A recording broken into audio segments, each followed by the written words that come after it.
Hello, bonjour, Alberta. Did you know that at least 238,000 people speak Français in Alberta? And those numbers just keep on growing? Oui, oui, c'est vrai, it's true.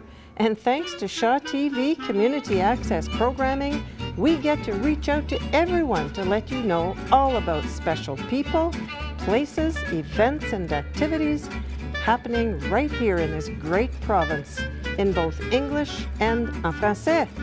That's right, mes amis. We begin the first part of our program in English, and then we repeat it en français. So stay with us. Restez à l'écoute.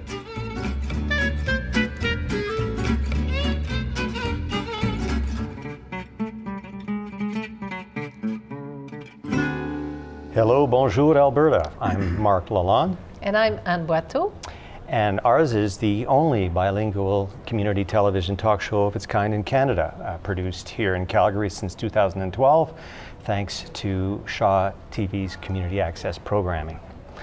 In this episode, we are very pleased to welcome an elder of the Siksika Nation, Karli Good Eagle. Welcome, Karli. Thank you. Thank you. Great to have you. Great to have you. Well, normally we start off by finding out where you came from, like where were you born, and where you grew up and where you've lived during your life, and how did you end up doing the things that you do here in Calgary that we're going to talk about.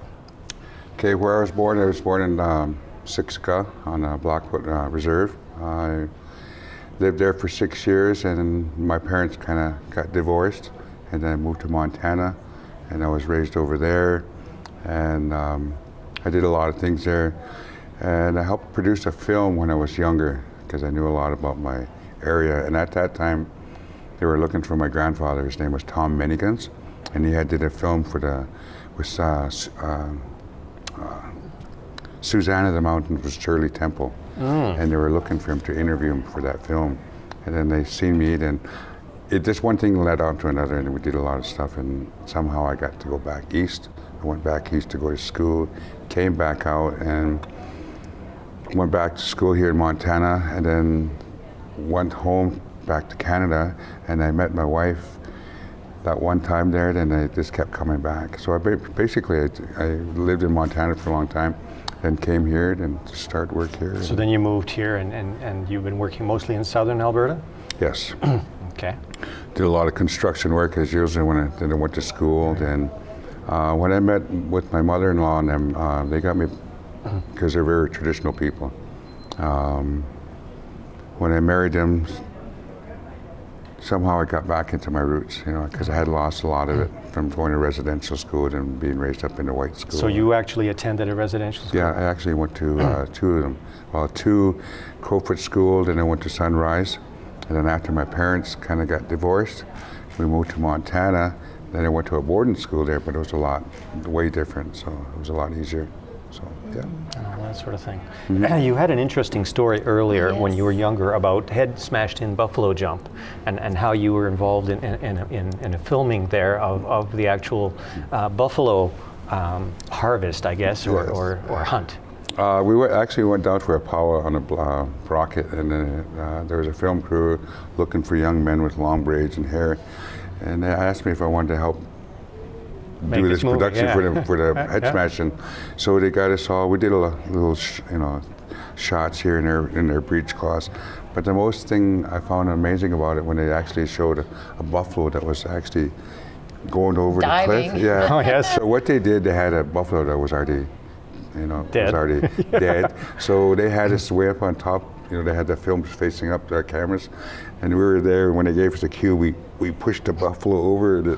It looked pretty, it fell over, and that's how, if you go down the head smashed into this day, they have that film in there. They have that film showing it. So it's actually part of it. It's actually part of it. Yeah, but you were saying it's quite accurate and quite realistic the way all that was done and those sorts of things.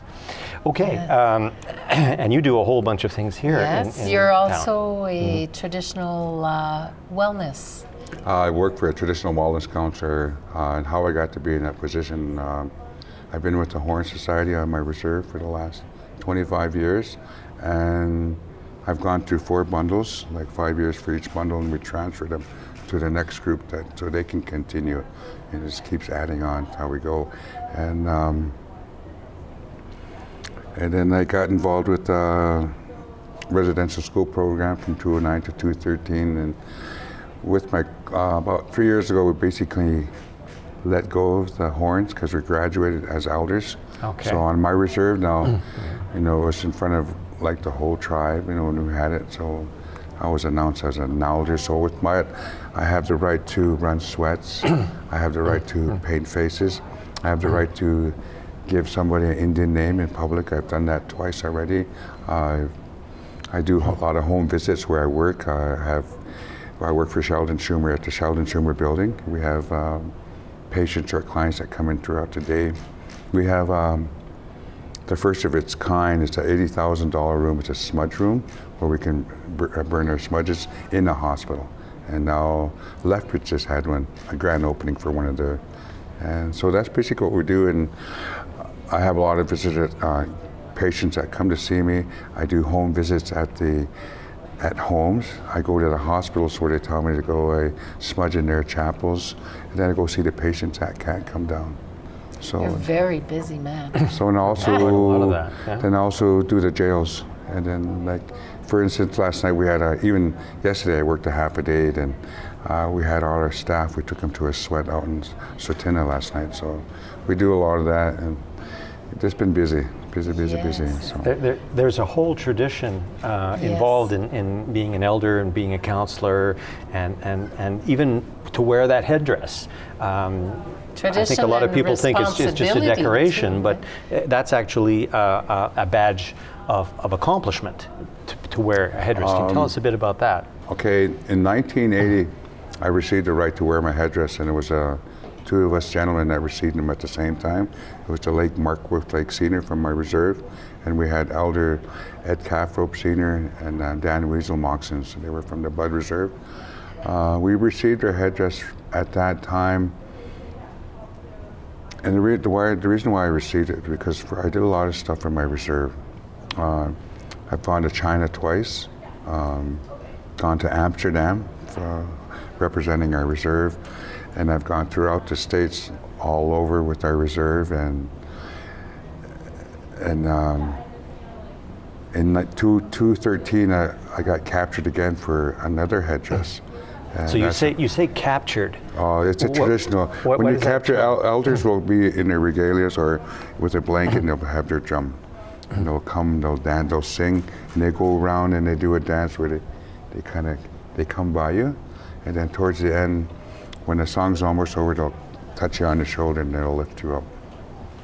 Okay. So and you don't know this is coming? No, I didn't even know it was coming because I was working for the residential school program. We were doing an information session for the Bloods and all the elders, and this happened, and so now I have the right to wear two different headdresses and two different outfits. So I do that. So. And you have another headdress coming. Yeah, I do have another one. I got a black and white coming. Black and white is one of the most, I would say, the prestigious headdress to wear because it's like it's the highest one, the highest level you can go. I still have this one, but Sunday's my birthday, so my daughter and them are bringing me one, so I'm very blessed to finally get one. So, and I've had this headdress since like 80, and I wear it well, I guess, because I also a teepee owner at Calgary Stampede, and I sit as a vice chair Indian Events Committee that oversee the Indian Village, and then I also work for as a vice director for the Banff Fluxon Museum, and we do speaking engagements there for a lot of people. So I do wear my whole buckskin outfit, and we talk about the buffaloes and where they came from, the meaning of them, and we have various students that come throughout the day, and then we talk about the residential school, some of the things that I went through, and as a residential school worker during that, from 2009 to 2013, I went to 98 hearings on behalf of clients. Wow. So I've seen a lot of that. So you accompanied people to those hearings. Ran into hearings, and did you testify on their behalf sometimes? No, I was there in support. Ah, right. And we provided them a lot of different things after, like they wanted to go to treatment centers or various other places or they wanted to see cultural elders, so we would make arrangements for sweats and different. Must have been a pretty intense period. Yep. We did a lot of debriefing once a month, so it was pretty cool. That was good. I'm going to bring you back for a moment to the headdress, Yes. because I think a lot of our viewers are really, really interested in knowing, you know, what goes into the headdress. Can you describe it for us? The beading, who did the beading and where does it come from? And the feathers, they're eagle feathers, but like you said, braids. they're different. Okay, the headdress,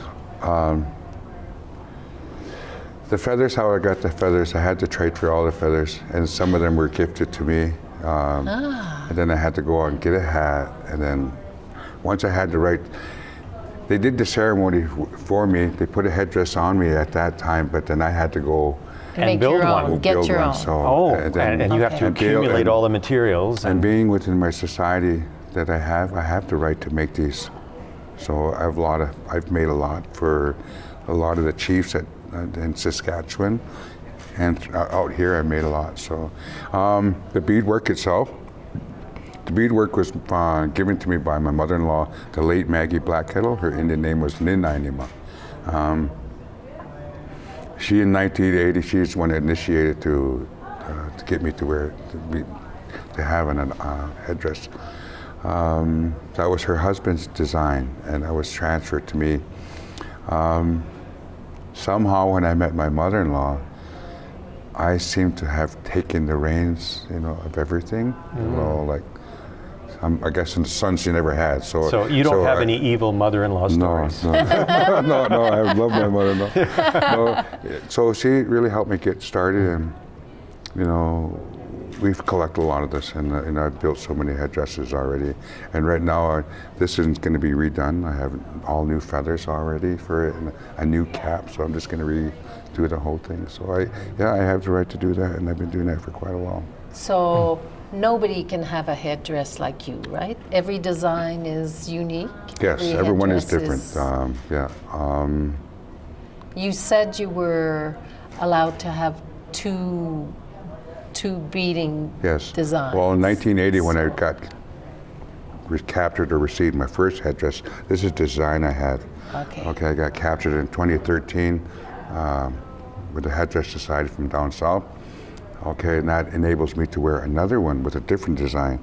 And I have one given to me from the Eagle Speaker family from the late Glenn Wolflake. They had given me some beadwork, and it's the Morning Star design. So that's going to be in my next outfit. So I'll have two beaded, fully buckskin outfits. Very interesting. When you do presentations, if I can come back to those in the context of your position and the different roles that you play, you speak about what sorts of things? You mentioned the residential schools, you mentioned the buffaloes, and I imagine you're talking about the resurgence of the buffaloes and the fact that the populations are growing again. What do you communicate about that? What's the important thing there? Basically, we tell them what the buffalo provided us with, you know, when a long time ago, what we used every part of the buffalo. And after they kind of got wiped out, you know, if you looked at it a few years back, there was only about 2,000 buffalo within Canada, but they were spread out, maybe 10 over there, 5 over there. So now, how they're doing this new program, they're starting to raise the buffalo again. The Banff, we just received 16 buffalo over there. 10 of the buffalo were already impregnated, so they're being looked after. So we helped bring them here. And that's going to be done within the reserves? Yes. We had, through the Banff Museum where I work at as a director for the board of directors, we had a big thing where we invited all the chiefs throughout Canada, all these big dignitaries, and it was like a signing of a treaty. What that's going to happen, buffalo are being brought back to each reserve. Well, that's fantastic to hear. And it's been really, and it's been, even our reserve have a lot of buffalo. Okay, well, sorry, Kelly, but we're out of time at the moment. Right. We've been speaking with Kelly Good Eagle, elder of the Siksika Nation. Thanks so much for joining us. We'll see you again next time.